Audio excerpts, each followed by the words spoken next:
Kay kanalagyan kayo, igagapon po rin kayo sa kalan ng impyerno.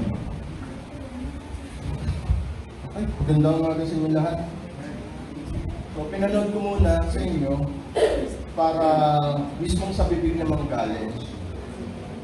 Ang nagiging problema kasi sa social network, pag nagsalita sila ng kulto, tatanungin siya ng membro, paano kami naging kulto?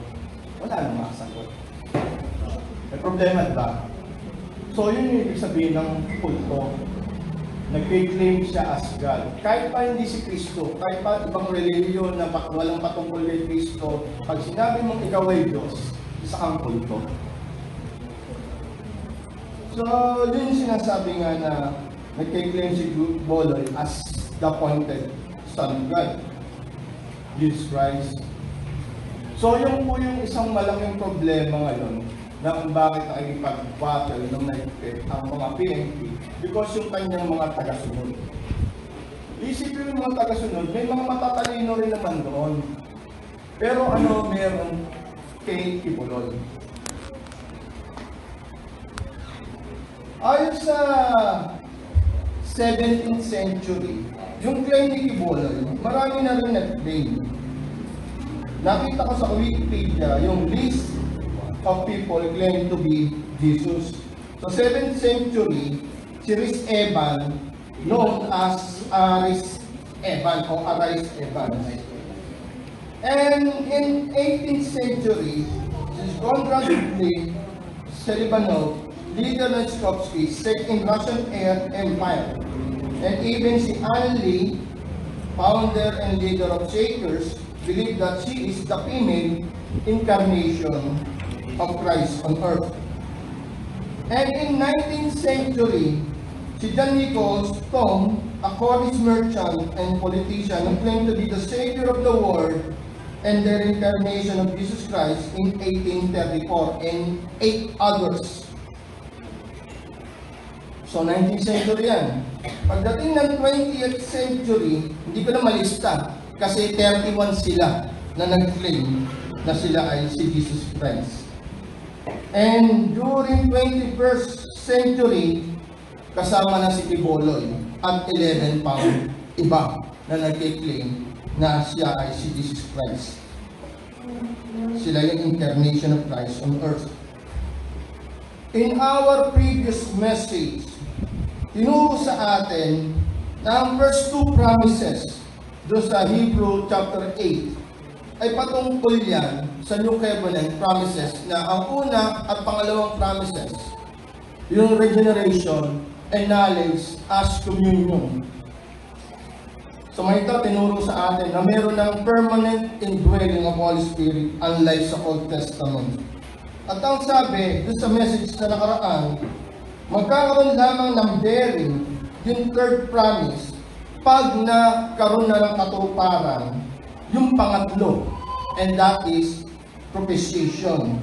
Jesus Christ is the perfect, Jesus Christ as the perfect and eternal sacrifice coming from above para our eternal redemption.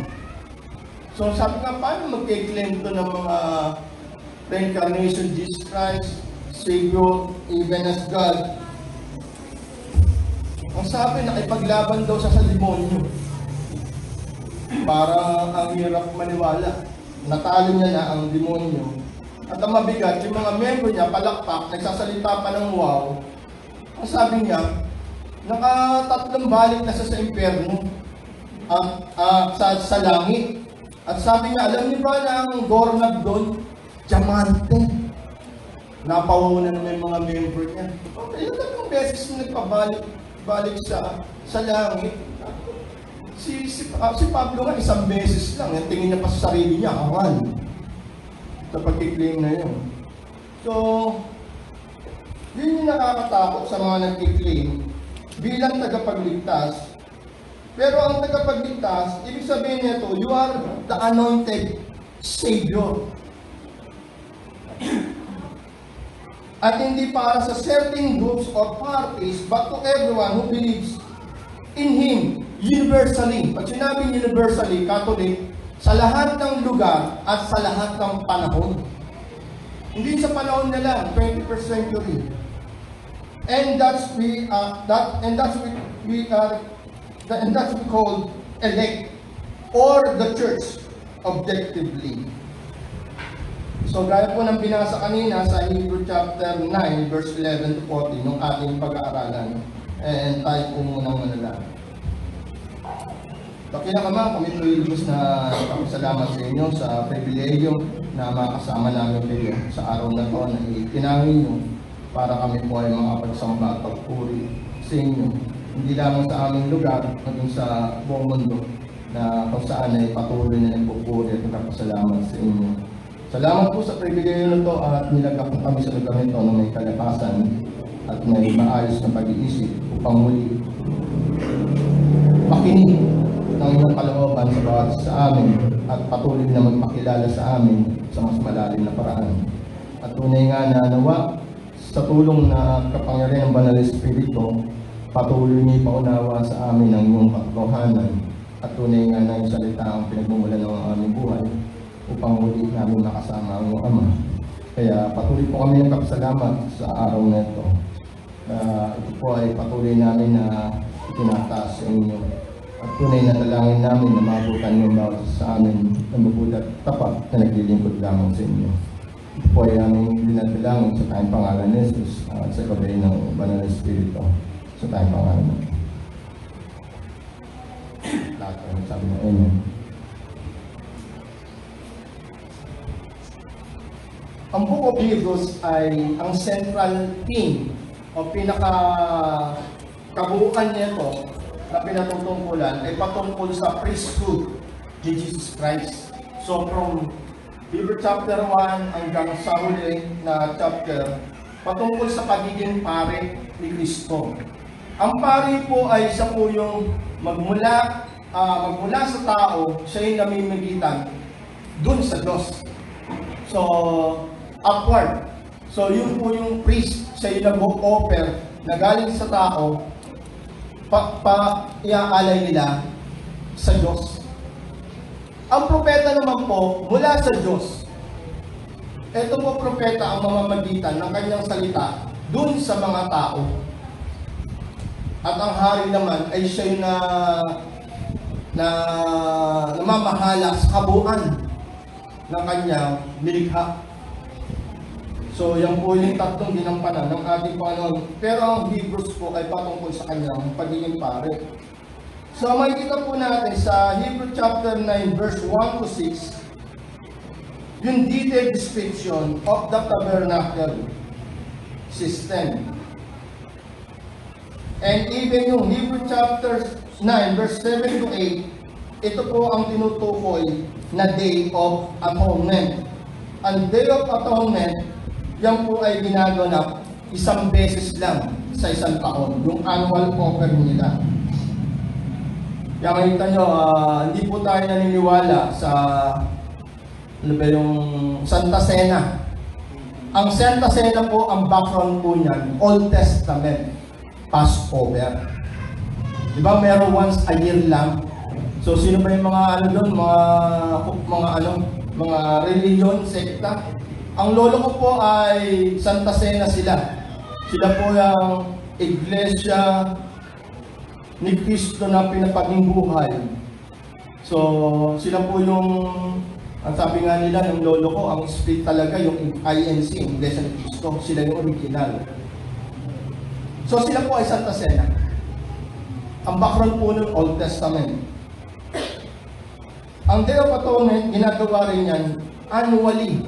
At yung annual na yon, yung priest ang papasok sa Holy of Holies. So, sinikwento nga ng mga pastor, meron siyang bell para malaman mo kung tinanggap yung alay o buhay pa siya. Kasi pag hindi, yung bell na may hawak, may tali, ihilahin na yon pag hindi na tumutunog. Ibig sabihin, hindi tinanggap yung alay ng pari na yon.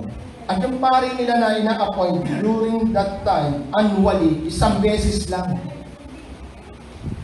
sa buong buhay niya, hindi na siya uulit. Kasi sa dami na nakalinyang high priest, napakaswerte mo na kung hanggang sa buhay ka pa, makapag-alay ka isang beses doon sa Holy of Holies because of yung Day of Atonement. So sabi rito, yung previous tense of the holy place and the Holy of Holies are now perfect tense in Jesus Christ. So not made of hands, but made of God. This is a tent not made with hands, and that is not of this creation. Sabi sa chapter 9 verse 11. At bakit na itanong minsan, bakit kung Old Covenant sila at New Covenant, bakit sa panahon natin ngayon, Old Testament and New Testament? Natanong ko rin yan, nag-aaral ako. Ano ba pagkakaiba ng Covenant at Testament at anong pagkakaparehas niya? Sabi, ang Testament, ayon sa chapter 9, verse 16 to 18, ng same chapter natin, Testament is enforced after men are dead, since it has no power at all while the testator lives. Unlike the covenant, it is an agreement between two parties. So, makita mo, ginagamit sa before, Old and New Covenant. Pero sa panahon natin ngayon, ginamit na ay Testament kasi yung nag-covenant sa New Covenant, patay na. God's covenant now is such a testament, sealed with the death of Christ, made out of love merely for our own good. Bakit may Old Testament, mayroong Old Covenant? So nagkalabo-labo pero pinaliwanag. Even ang verses 16 to 18, magkakaroon lang ng visa ang testament pagpatay na ang testator. Kaya hawak natin ngayon, testament. While the Levitical priest entered an earthly tabernacle, Christ enters a heavenly one. Sabi sa verse 9, chapter 9, verse 11. So makita mo yung pagkakaiba. While the Levitical priest entered with the blood of animals, Christ entered with His own blood. So makita mo yung malaking pagkakaiba. Kaya ang pag-aaralan natin ngayon, yung comparative aspects of the covenants. Kaya ibang-iba, bukod sa pinag-aralan natin newness of the new covenant, pag kinumpara mo talaga yung way ng kanilang pamumuhay, ang kaligtasan, before and after, ang laki ng pagkakaiba sa new covenant. Kaya yan madalas namin pinag-aargumentohan. Lalo na sa mga nagtuturo ng faith baptism, lalo na sa mga naniniwala doon sa sinasabi nga na ito yung continuation from circumcision to baptism. Ito ro yung continuation ng circumcision sa kanila. Ito na ngayon sa panahon natin, baptism. Hindi po namin tinatanggap yung argumento na yun. Dahil magkaiba ang old way at sa new way. Sa old covenant and sa new covenant. So yung pag-aaralan natin, under the priesthood of Jesus Christ as a whole team, central team ng Hebrews, ang ating pag-aaralan ay what are the comparative aspects of the old and new covenants.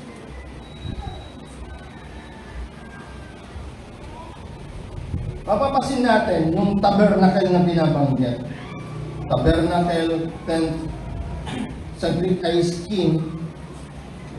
Sabi sa verse 11, they went there in 40 years, trek in the wilderness. Yun yung sa Exodus, makita mo ang haba ng kwento when it comes to yung nila paglalakbay sa wilderness. At ang tinutukoy nila ron, yung presence ng Diyos nandun sa tabernacle. The place where the Israelites made their daily offerings. In Jesus' time, it's the Solomon made temple. It's only a sketch and shadow of the heavenly one. So makita mo, ang karamihan na pinakikita sa lumang tipan, papunta lahat yan sa katuparan ng pangako from Genesis 3:15. Yung tunay na redemption nila sa pamagitan ng binhi ng babae na to. So makita mo yung pagkakaiba rito. Yung tent ay naging temple at sinasabi ni Pablo sa Corinto na ang templo kung nagde-dwell inside sa'yo permanently ang Holy Spirit, ikaw ay considered as God's temple, God's tabernacle. Kasi nagde-dwell sa'yo yung Holy Spirit. So ganun ang pagkaka-describe ngayon ni Pablo, yung transition. At pagdating naman dito, makita mo, only the high priest, sa Day of Atonement, kung saan ine-exercise nila to at ine-celebrate o in-observe annually, could enter the holy place or the Holy of Holies, of which yun yung indwelling, dwelling place of God. So yun yung mga binanggit dito. And even yung sinasabi nga na goats and calves. Sabi ko nga, ang laki ng pagkakaiba eh. Yung goat and calves, iaalay sa pamagitan ng mga tao, kasalanan ng mga tao. Diba? Pero si Jesus Christ, hindi nila mag-gets noong time ni John the Baptist. Sabi pa nga ng iba, talaga bang Lamb of God? Si Jesus Christ? Hindi nila makita yung pag-picture out na kordero, hindi as lamb mismo, si Jesus Christ, kundi siya yung kordero, yung alay para sa ating mga kasalanan. The goat was used for the people's sacrifice, and the calf was used for the sacrifice for the high priest and his house. So magkaibang level pa pala yun, ayon sa Leviticus chapter 16 verse 5 to 11. So kung bakit mayroong goat and calves. So babalikan ko, sila yung iaalay. Pero si Jesus Christ, mismong siya yung iaalay. Eto, compulsory. Ay, hindi makakapalagang ang mga kambing sa, sa Tagalog ang calves? Baka. Pero si Jesus Christ, with consent, voluntary, inialay niya yung kanyang sarili para maging kordero. Kung nagsasalita lang yung mga goats sa calves na yun, papalag yun, parang baboy. Hindi papayag yun, papatayin siya. So, ibig sabihin, kagustuhan lang ng mga nag-aalay. Pero eto, mismong nag-aalay, buong puso niyang binigay, yung kanyang buhay. Kaya nga, harangin pala pati Pedro yung mga huhuli sa kanya. Pero sinabihan niya, kalooban ko ng aking ama. Kasi kaya lagi na sinasabihan si Pedro na, get the behind me, Satan. Kasi against sa kalooban ng ama yung paghadlang sa kalooban ng ama. Kaya sabi niya, hindi rito ang karehan ko. Kung dito ang karehan ko, ano ba naman tawagin ko? Yung laksa-laksang anghel para pigilan sila. Kaya ang laking pagkakaiba. Yung nagkiklaim na Kristo ngayon, ayaw magpadakip. Pero isa hindi, huwag kayong makailang. Ipasok mo yung tabak mo yan sa suluhan. Kalooban ko ng aking ama. Nagpapahuli. Ito ayaw magpahuli. Ayaw humanap sa katotohanan. Ito, katotohanan ng katotohanan ang gusto niya mangyari. Ito, ayaw mangyari ang katotohanan. So, makita natin, pumasok dito yung pag-aaral ng pagkakaiba, yung purification. So, ang ating dalawang punto na hinahanap sa ating pag-aaral ngayon, ng pagkakaiba ng mga tipan, ay yung tinatawag na purification. Ang purification po ay galing sa salitang Griego na hagisei, from hagios. To sanctify, to make holy, to purify, cleanse, consecrate, to venerate. Paglilinis. So makita natin ngayon sa word ng purification, ano yung pagkakaiba ng dalawa? Ang punto natin ang una, purification of the flesh. From verse 13. At ang pangalawa ay purification of conscience. From verse 14. So, tingnan muna natin sa sa unang punto. Ang purification of the flesh, yung ginagawa nila, yung pag-aawalay ng kambing at ng baka, ito po ay hindi nakakaalis ng kasalanan o guilt nila sa kanilang conscience. Ang sabi, yung purification of the flesh, ang pagkakaiba nito sa purification of conscience, sa ating pangalawang punto, ito po ay temporal lang. Kaya gumagamit ang Lord natin, and even sa kanyang mga author, nagsasabi, especially yung Hebrew and Pablo, lagi nang ginagamit yung once and for all. Kasi during that time, yung purification of the flesh, it's either na daily, oras-oras, gagawin nila yun para magkaroon ng kalinisan. Hindi sa kanilang konsensya, kundi kalinisan lamang sa kanilang physical na katawan. Kasi pag ikaw ay may kabuhanan, example, yun ang pinakamadali, kabuhanan, ituturing ka na marumi. Even yung humiga sa higaan mo, na hindi pa napapalitan ng sapin, marumi na rin siya. Hindi siya deserving na pumasok sa temple unless mag-alay siya at yun pa sa pamagitan ng mga saserdote dati. Hindi ka pwedeng direkta. Saserdote ang mag-aalay ng offerings mo. Sabi sa verse 12, made with hands. So yung sinasabing, yung mga nilikha, yung nakikita, animal offerings, at iba't iba pa. So may tamo, yun yung purification of the flesh. Kaya lagi kong binabanggit sa inyo, pag gusto nyo maintindihan ang Old Testament at New Testament, pumasok kayo sa sa Davao ngayon, ang protocol ng mga pulis ngayon, yung kanilang operational procedure, maximum tolerance. Nasa Maynila ang utos, maximum tolerance. Pag gusto naman natin pag-aralan ang Old Testament sa New Testament, ang operational procedure na lagi kong binabanggit, ang Old Covenant, more on physical. At ang New Covenant, more on spiritual. Pag ikaw ay pumatay ng tao, kasalanan yan. Pero pag nasa isip mo pa lang, yung puot mo at galing sa isang kapwa, ikaw na ay pumatay.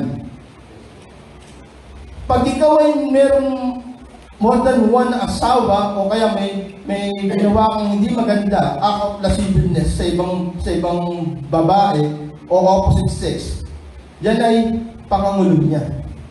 Pero si Jesus Christ nagtuturo, pero ngayon yung tinuturo ko sa inyo, ang tumingin lang at mag-isip ng may malalaswa sa ibang babae, ikaw na ay nangangalo niya. So may tamang transition ng teaching. At yung purification of the flesh, ang kanyang effects, ang tawag dito, limited effects, meron lang lamang siyang limited effects. Hindi siya eternal, gagaya ng in contrast sa ating pangalawang punto. It's only physical cleansing. At ang sabi nga, kung yan ay only physical cleansing, ang mangyayari pa, kung lagi ka nagkakasala, siya ay daily offerings lamang. So yun yung malaking pagkakaiba sa ating sa Old Covenant and New Covenant. Kaya makikita natin, lahat ng makikita mo sa Old Testament, lahat lang siya ay shadow and copy of things to come, of which pinopoint lahat kay Jesus Christ. Nakakuha nyo? Kaya napakalabo sa kapanahunan natin or after kay Jesus Christ na magkakaroon na isang taong magkiklaim, I am the appointed Son of God. Hindi ako nagtataka bakit yung mga taong naniniwala sa Kanya ay nagiging panatiko Kasi, karamihan, sabi ko nga sa inyo, kung manonood kayo, punta kayo sa Middle East. Bakit mayroong suicide bomber? Yung magpapakamatay, nasa katawan nila lahat yung bomba. O kaya sasakay sa sasakyan, siya magdadrive, nandun lahat ang bomba. Bakit nila ginagawa yun? Because of material promises. Abe, kung ikaw ba naman lalaki, ituro sa'yo na sa kabilang buhay, makakasama mo ang napakaraming birhen at ang birhen na yon eternal. Hindi siya nadidivirginize. So, mababaliw talaga ang mga lalaki ron. Hindi siya nadidivirginize. Yun ang pangako sa mga Muslim. Tapos ano pa? Yung kanilang tutuluyan. Grabe. Kaya makita mo, pag bago sila inaalala nila yung promise. Matutupad ko ngayon yung pangako sa pamagitan ng gagawin ko na sinasabi ng holy because of yung holy one. Ganon din ang mga kaikiboloy. Nalaman ko sa panonood ko na pag-research ko, lumobo ang property at ang kayamanan ni Kiboloy during 2000. Kasi sinabi niya sa mga miyembro, darating na si Kristo. At lahat ng ari-arian nyo, iwanan nyo na rito sa iglesia kasi dadating na ang paghuhukom. So, ikaw pinakamayaman at may ka, so kung sinasabi pa 100 poles, lahat ng meron ka, bakit mo pa iiwan dito na nakatiwangwang, yung darating na yung araw na yun. Doon lumobo yung kanyang property at kayamanan during yung sinasabi ng end of the world. So lahat yun, naka-project sila dun sa, sa lahat ng kayamanan. At ganun din dito, sa lumang tipan, kaya makita mo, pagdating sa mga kasama ni Kristo, ayaw nilang dumikit. Kasi ang kasalanan sa kanila ay dumikit sa prostitute, sa mga publikano, sa mga kasalanan, even sa mahihirap, ayaw nilang dumikit, lalo na yung may mga kapansanan. Kasi ganun ang thinking nila when it comes to cleanliness, when it comes to holiness. Kaya makita mo, nagkaroon ng kasabihan, cleanliness is next to godliness. Kasi ganun ang nasa prinsipyo nila. So makita mo, pag ikaw ay nasa lumang tipan, magiging worldly ka talaga. Kaya dyan ang gagaling lahat ng turo ng mga prosperity teachers, preachers, puro Old Testament. Kamiti mo sina Noah, sina Abraham, sina Jacob, si David. So makita mo, prosperous sila. Kaya kayo mga nakaupo dyan, dapat ang tawag sa inyo, Donya, saka Don. Kasi lahat ng anak ng Diyos, mayayaman. Siya nga nagmamayari ng mundo na doon. Tapos isa kang manira. No, i-claim mo. What you confess, you possess. Power of the word. Ganyan sa simbahan nila. Prosperity teaching. Ang sarap pakinggan. Bansa natin mahirap, mas kakagaling yung ganang turo. Kaya nga gusto kong maging mayaman, maging faith healer ka. Pasok ka sa miracles. Dahil sa hirap ng tao, pupunta ka ng doktor ngayon, magkano konsulta? 800 na yata. Pupunta ka lang sa kanila, gagaling ka na. So, lalaki talaga yung mga gawain nila. Lalo na sa prosperity. Kaya makita mo dito, mga kalusunod ng mga to, naniniwala kasi sa mga sinabi nila, sa mga pangako nila, ng kayamanan dito sa lupa. Nagturo ba ang mga preachers, yung mga totoong preachers, inisa-isa ba nila yung klase ng bato sa pulpito, dun sa Revelation? Narinig niyo na ba si Pastor Dong, inisa-isa yung bato dun sa Revelation? Ito yung mga bato. Ito yung matatamasan nyo pag nandun na kayo sa kabilang buhay. Yung ba yung punto ng Revelation, yung Book of John, na ano yung word na yun? Hikayatin ka sa kabilang buhay dahil maraming klase ng bato. Lahat ng bato meron dun sa templo. Sino nagturo nun? Wala. Kasi hindi naman yun ang focus ng ating redemption. Ang redemption natin, ang focus niyan, makasama uli ang ating Ama na naghiwalay sa atin dahil sa ating kasalanan. Napalayo tayo dahil sa kasalanan. So, sa pamamagitan ni Kristo at kapangyarihan ng Banal na Espiritu, may babalik ulit tayo sa Ama. Yun ang goal natin, makasama tayo sa karian ng ating Ama.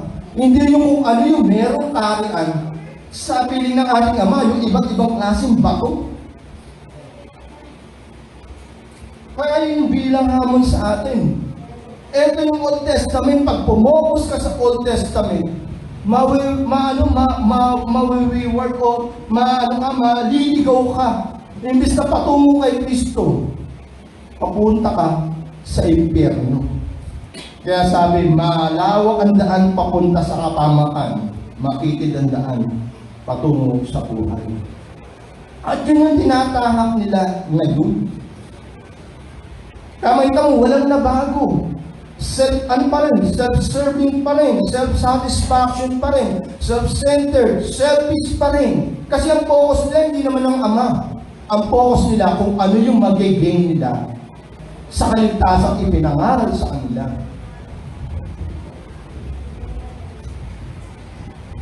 These are all shadow copy of things to come. So makita mo, pag meron kang hinahanap, punta ka sa Google search. May picture ka, meron kang gusto hanapin, gagamitin mo ngayon yung Google search, yung picture. So makikita mo na hinahanap natin.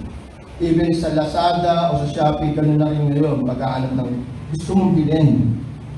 Ang ibig ko na sabihin, ito ay copy, ito yung shadow, pero hindi pa yan yung totoo.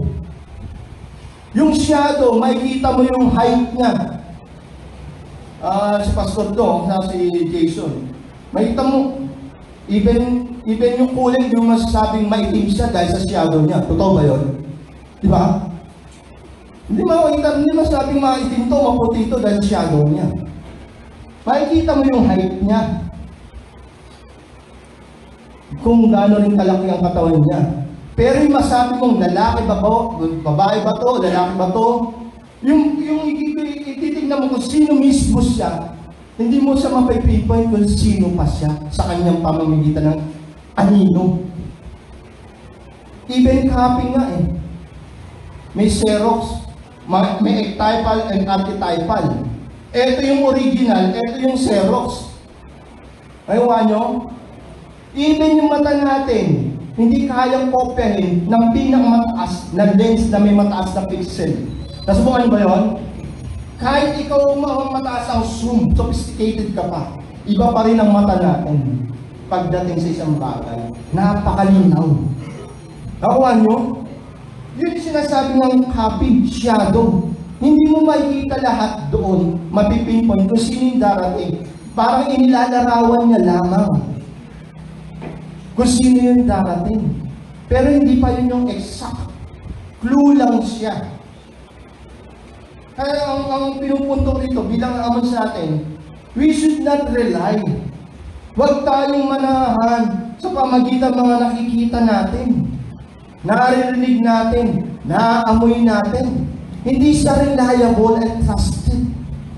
Kasi lahat yan ay bahagi na sinasabing decay, nagbabago, nabubulok. We should not rely on what we see, think, or smell. Ang sabi sa 2 Corinthians chapter 5 verse 7, live by faith and not by sight. Ang tunay na Christians, hindi na sa nananahan by sight, by what you smell, by what you think, or by what you see. Hindi sa trusted. Even yung puso natin, hindi ka pwede mag-trust. Tinuro yan ng Jeremiah na nagtuturo ng New Covenant kung bakit kasama siya sa babaguhin. Kasi ang puso natin, mandaraya. Hindi sa pwedeng magkatiwalaan. We should not rely on our own understanding. We should not rely on our own experiences. Kaya marami ko nakaka-argumento lalo na yung isang malaking church, reform pa nga yun, tumatayo siya sa non-corporal punishment. Anong lalo non-corporal punishment? Hindi siya naniniwala na ang mga bata dapat paluin pag nagdidisiplina. Pumasok na yung mga psychologists ng mga principles. Pero tinuturo sa Bible, even sa book ni Haring Solomon, sa Proverbs, ang dami ron when it comes to discipline. Pag pumasok pa sa Hebrew, ang sabi niya, pag hindi ka na dinidisiplina, isang patunay yan na hindi ka niya tunay na anak. Kasi ang tunay na magulang nagdidisiplina sa kanyang anak. Dahil, kasi mahal niya yung tao, nawal niya yung anak niya, ayaw niya mas pasama. Ang mundo ngayon hindi, naniniwala na sa prinsipyo, sa experiences. At doon na sila tumatayo, hindi na nananahan doon sa kung ano yung nakasulat. Meron relative akong tinatayuan. Kung kunyari, ako po pastor, napakalaki ko po ang mga anak ko nang walang pamamalo, pero mga disiplinado sila. Totoo po yun. Pero it's a relative and not absolute experience. Hindi sa general. Kasi ang disiplina po, ang sabi sa Book of Solomon, sa Proverbs, wag lang ikamamatay niya. Ibig sabihin, sinasaktan mo lang siya dahil siya ay nakagawa ng kasalanan. At ayaw mo sa makarating sa disiplina pagdating sa eternal. Okay na yung physical, dito ka na masaktan, kaysa dun ka sa kabilang buhay na nagpapatuloy na sinasaktan o tinotorment. Kaya sinabi, wag hahantong sa kamatayan. Wag lang. Wag lang yung sinasabing over na ang ginagawa mong pamamalo sa bata. Merong malinaw na ginawang perimeter. Si Haring Solomon, kinasiyan ng Diyos. Hanggang dito lang. Kasi ang layunin mo lang, ipakita na yung kasalanan ginagawa mo, mapapariwara ka, masasaktan ka.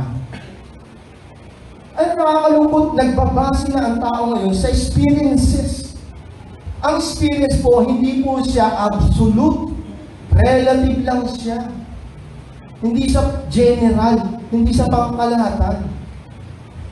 Ang pangkalahatan na sinasabi, disiplina.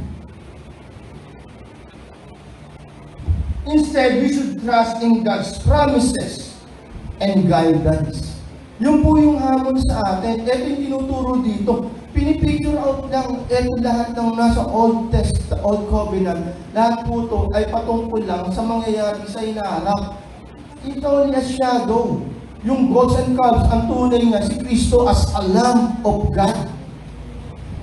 At yung Lamb of God na yun, voluntary. Ginawa niya yung pag-aalay na yun.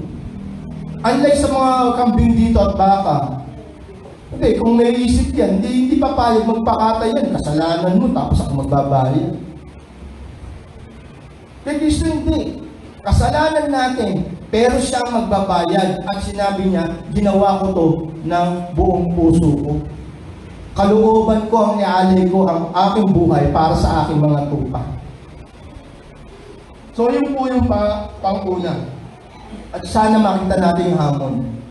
Karamihan ng mga tagasunod Kiboloy, nakapokus lang yan sa nakikita, nararamdaman nila at yung iniisip nila away from God's Word. Kasi nagtuturo sa kanila, hindi na God's Word ang ginagamit. Ang ginagamit niya na pang-sindikatong turo. Pangalawa, ang sabi sa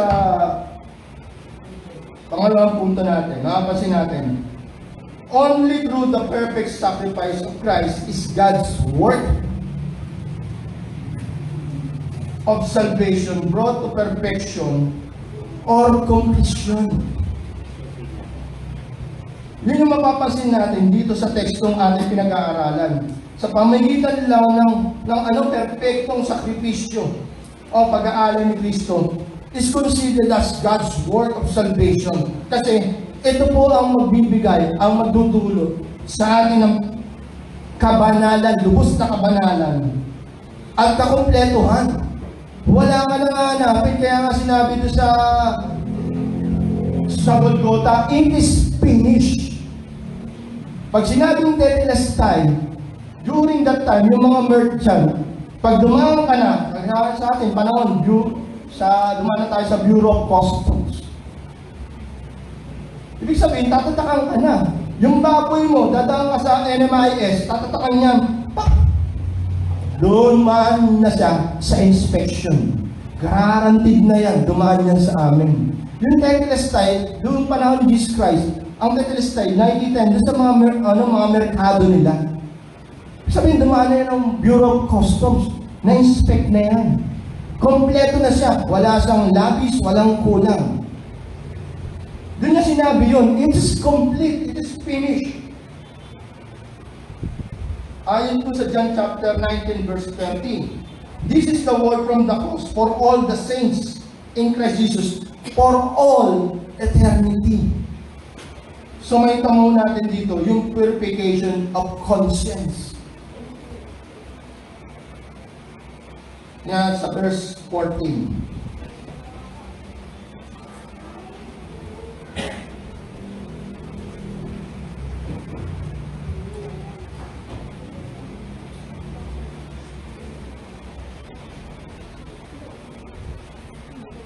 Ano sabi?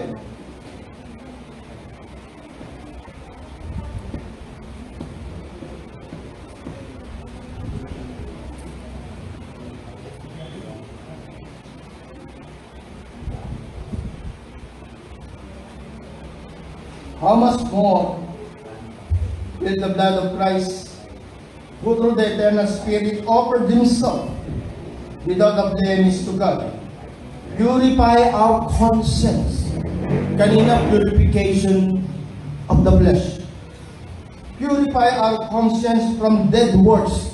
Dead works yung sinasabi ng kasalanan, mga kasalanan. Yung filthy rags. Even our good works are filthy rags. Yan ay dead works to serve the living God. Yung mga ginagawa nilang pagiging deboto ngayon, even nasasaktan sila, nagsasakripisyo, those are considered dead works. Kala nila nagsiserve sila sa living God. Ang living God nila ngayon, wala siyang comfort. Tatagusin. Yung ba yung living God? Yung sinasabing, nagmamay-ari ako ng inyong kaluluwa. Walang kaluluwa na hindi pwedeng hindi dadaan sa akin. Woo! Save. Save na ako.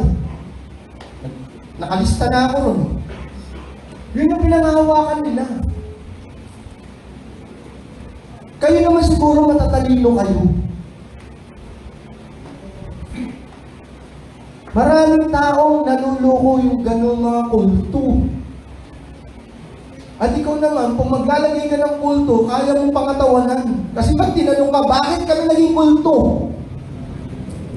Yung nag-comment, di na sumagot.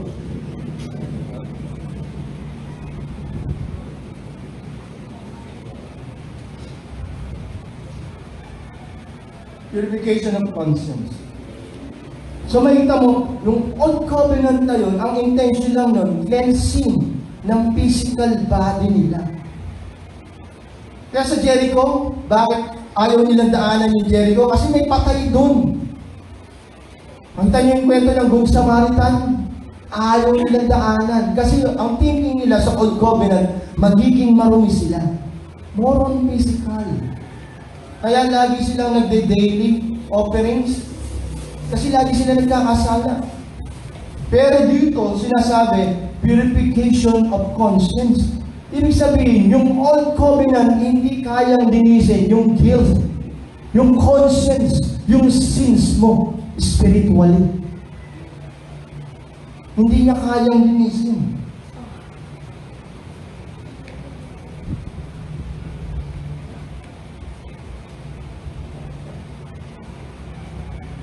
So, yung word na redemption, it involves bringing liberty to a captive, usually through the payment of a price. So yung po yung tinatawag na ransom. So kinakategorize, yung sinasabi nga, na mariredeem ka lang pag meron ransom. Yun yung binabanggit dito, na eternal redemption. Sa kanila, nare-redeem lang yung kanilang physical body, naki-cleanse lang. Pero never ang kanilang conscience, yung guilt nila, yung kasalanan nila. Ayon sa Leviticus 25:47 verses 47 and 49, yung tinutukoy na ransom. Kailangan may ransom. At ang kagandahan dito, yung ransom na yun, once and for all. Kaya nga Catholic hindi lang sa geographical ang Catholic, even universal, yung entire humanity, magmula noon hanggang sa pagdating ni Kristo, yun yung Catholic. Yun yung universal, yung kanyang as a ransom. Eh sa kanila, kagaya ng Iglesia ni Kristo, yung mga nasa loob lang ng Iglesia, ang part ng redemption. Eh paano yung mga hindi umabot ng Iglesia ni Kristo? Kailan ka ba nagsimula? Sige po ulit, kailan ka nagsimula? Before 2000. Eh paano yung mga wala panahon na namatay na hindi ka pa nakikilala?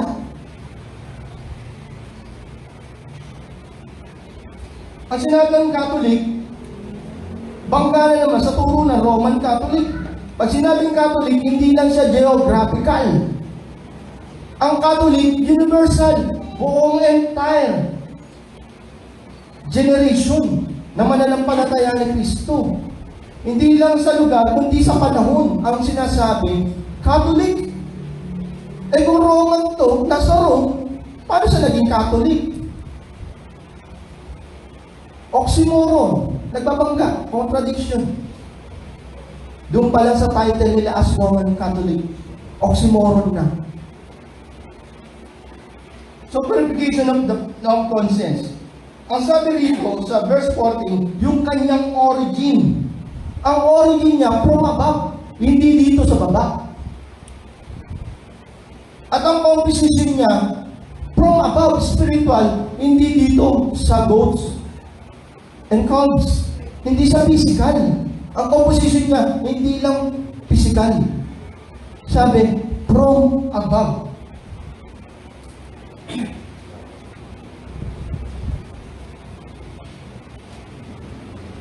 Kaya sarap magbasa ng Hebrew.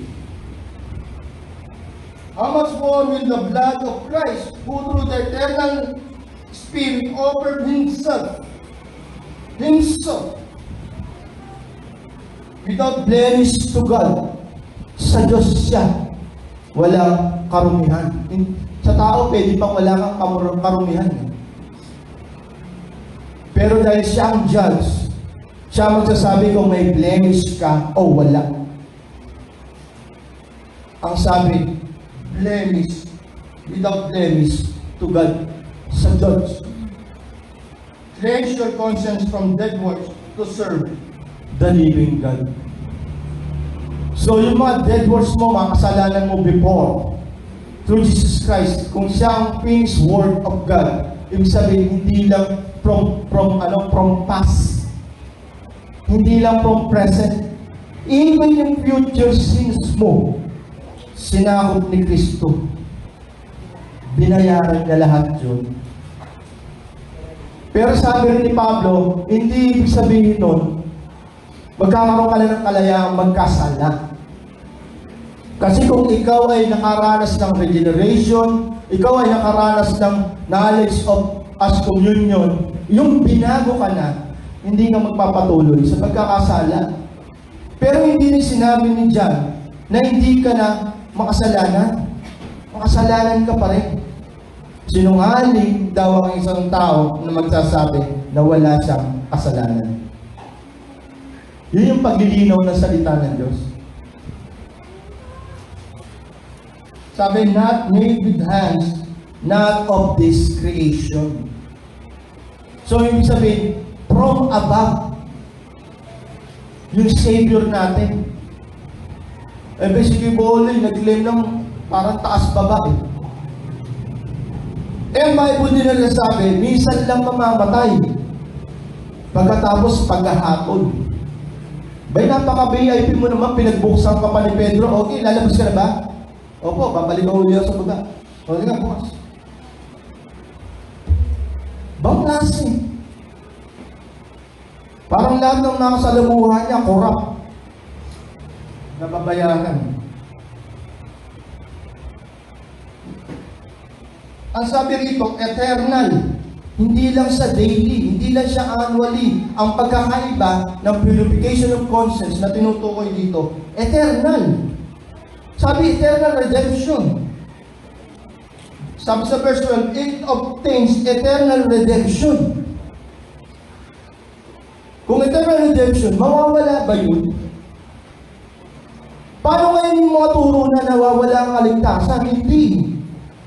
Bumitaw ka kasi.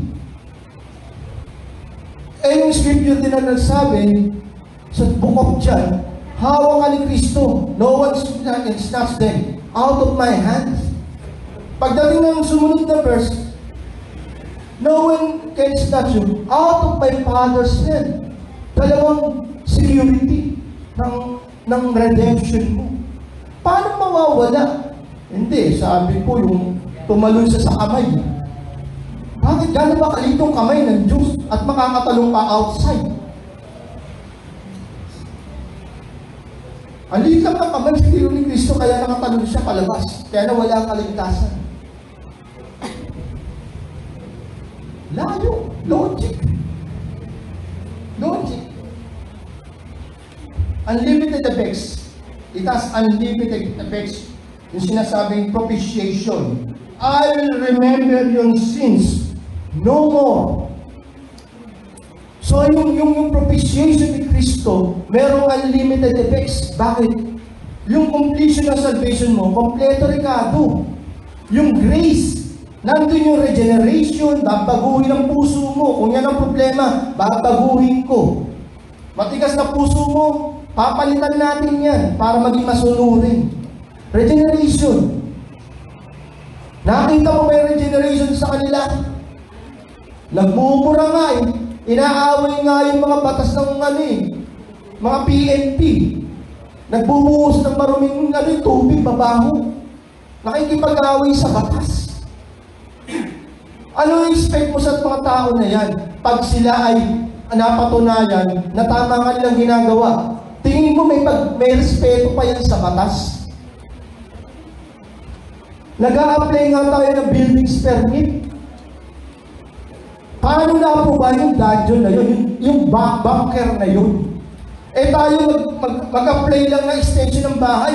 Pahihirapan pa tayo sa permit. Meron pa tayong ban. Na pag may na-violate ka, yung ban kakainin na sa violation mo kasi lumampas ka sa buhon. Sino nag-approve ba nun? City of Davao, inaprubahan yung bunker sa ilalim. Dumaan pa hanggang highway. Paano magkakaroon na respeto yun sa batas? Mismo tagapanguna, lumalabag.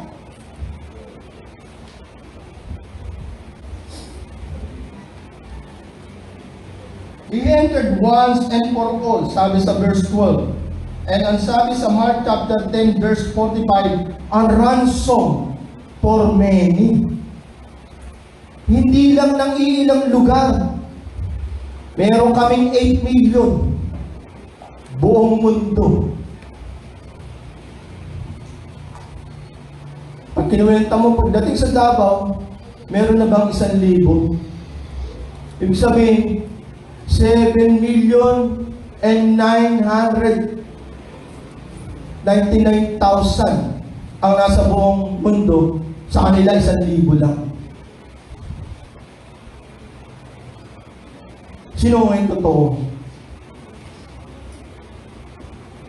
Yun nga sabi nga yung mga vlogs nila mismong channel nila pag pinanood mo yung views sa subscriber, nasan yung 8 million doon? Pag mawalang million ka, maging vlogger ka na. Kasi kahit isang silip lang nun, million na yun, kikita ka na ng malaki. Logic. So makita natin, Christocentric, lahat nakapokus lahat kay Kristo. Even yung forgiveness of sin, patungkol to sa spiritual. Ang sabi sa Romans chapter 3 verse 24, and are justified by His grace as a gift through the redemption that is in Christ Jesus. Yung redemption kay Jesus Christ. Yung tao, mula sa bibig niya, ako ang may hawak ng iyong kaluluwa. Walang makakapunta sa langit nang hindi dumaan sa akin ang kaluluwa. Ang problema kasi hindi sila nagbabasa ng Biblia o hindi na sila naniniwala sa Biblia. Kasi dito na lang sila naniniwala. Walang pinagkaiba sa Roman Catholic. Mas naniniwala pa sila sa Papa. Yung sinasabing ex cathedra. Mas naniniwala pa sila sa Papa kaysa sa Biblia. Ganon din na nangyayari sa kanila. Sabi sa Ephesians chapter 1, verse 7, in Him we have redemption through His blood, the forgiveness of our trespasses according to the riches of His grace. Redemption. Ang sabi sa Colossians chapter 1 verse 14, in whom we have redemption, the forgiveness of sins. So makita mo, nagko-collaborate ang scripture. At marami pa yan. So, bilang hamon sa atin, naaalala nyo nung namatay si Kristo. Sa Matthew 27 verse 51, sa Mark chapter 15 verse 38, the veil was torn from top to bottom. Yung napakalaki nilang yung Holy of Holies. Ngayon, sa panahon ni Haring Solomon, naitayo yung temple. Yung kortina na yan, hindi yan mababa. Napakataas yan. Pinakita nung napaka-imposible na gawin ko ng tao. Kasi from top to bottom. Pinakita doon sa turo niya na sa tao ay posible. Pero sa Diyos, posible ang kaligtasan. Kasi siya ang nag-provide. Siya ang gumawa. It's God's work. Ang from top to bottom, it connotes yung teaching natin na monergism. Ang salvation natin, gawa ng Diyos, hindi kiulis natin para tayo maligtas. Gawa siya ng Diyos from top to bottom. Doctrine natin, monergism, God's work only. When He died, symbolizing the open access to Christ, people to the presence of God. Ibig sabihin, sino rito ang dating Catholic? Sino na sa inyo ang pumunta doon sa cubicle? Ako nung elementary, diyan kami na ganun. Ano yung tawag namin sa elementary? Confirmation. Kumpil. Lahat kami pumasok doon. Kung ano yung pinagawa ng pare, gagawin namin. Parang sinasabi nga, from baby, i-confirm ka na, kaya kumpil. I-confirm ka na ikaw ay tagasunod ni Kristo. At ikaw ay hingi ng kapatawaran. So binabasag dito, yung sinasabi nga, hindi na kailangan ng saserdote. Hindi na kailangan ng pare. Each of us, meron na tayong access kay Kristo. Lahat ng mananampalataya kay Kristo. Nung mula na namatay siya, inalis na yung harang. Yung sinasabi ng mga priest, mga saserdote, ang siyang lamang lalapit sa Diyos. Gayon, bahat ng mananampalataya ni Kristo, pwede nang dumirekta. Wala nang pare, wala na yung cubicle.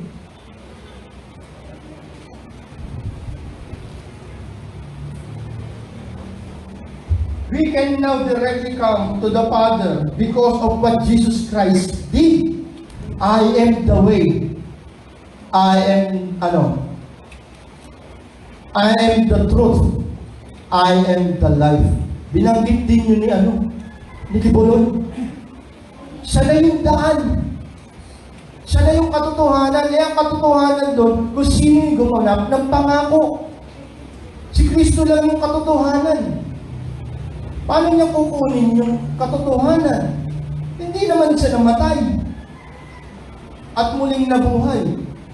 Ang life doon, sinasabing life sa buhay ng ating Ama. Hindi yung mabuhay rito ng marangya. Ito talagang buhay. Nagkakape ko sa loob sa ibabaw ng aking yate habang nakikita ko yung Maldives. Ito ang buhay talaga. Ang sarap magkape sa napakamahaling yate. Hindi buhay ng buhay na tinutukoy. Na-speak yun. Ang buhay na tinutukoy dito sa piling ng ating Ama, eternal life. Hindi yung pangako sa mga Muslim, pangako sa taga-sunod ni Goboloy, na prosperous life dito sa lupa. Kahit ikaw pa ang pinaka-mayaman sa mundo na to, lahat naranasan mo. Lahat nagsisilbi sa iyo, halos utos ka lang ng utos. Pero still, it's not life. It's not eternal life. Ang sabi ni Solomon, it's a vain life. Kasi limited siya. As a challenge, we are now able to serve or open, especially our lives, to the living God. Hindi mo na kailangan ng mediator, hindi mo na kailangan ng sacerdote. Lahat tayo pwede na maglingkod sa Diyos. Not only the pastors, not only the deacons can be a minister. Each of us, Christians, can serve the living God. Sabi sa 1 Peter chapter 2, verse 4 and 5, yung sinasabi ni Pedro, all believers in Christ are now all priesthood in the church. We are all priesthood. Ang mabigat niya nangyari, kaya madaling mapagod ang mga leaders, pastors and deacons. Kala lang nila, sila lang yung minister. Sila lang pwedeng mag-share ng gospel. Tayo lang sa kusina. Kaya walang evangelism, laging pastors and deacons and mga ministers. Pag sila lang lagi, talagang mapapagod yan. Pero lahat po tayo as Christians, lahat po tayo priesthood, lahat po tayo ministers, lahat po tayo entitled to serve the living God. Lalo na sa pag-share ng gospel. Ito yung pag sinama sa evangelism, sasabihin, Pastor, di ba kayo po yan? Sumama lang namin kayo. Wala po akong alam sa pag-share ng gospel. Alam po nyo, yan ang malabong sasabihin ng isang tao na gusto mag-apply sa covenant membership. Kasi pag tinanong ka, narinig mo ba yung gospel? Opo. Pero sabihin mo, hindi mo kasayang i-share yung gospel, malabo. Kasi kung naranasan mo yan, kaya mong i-share yan.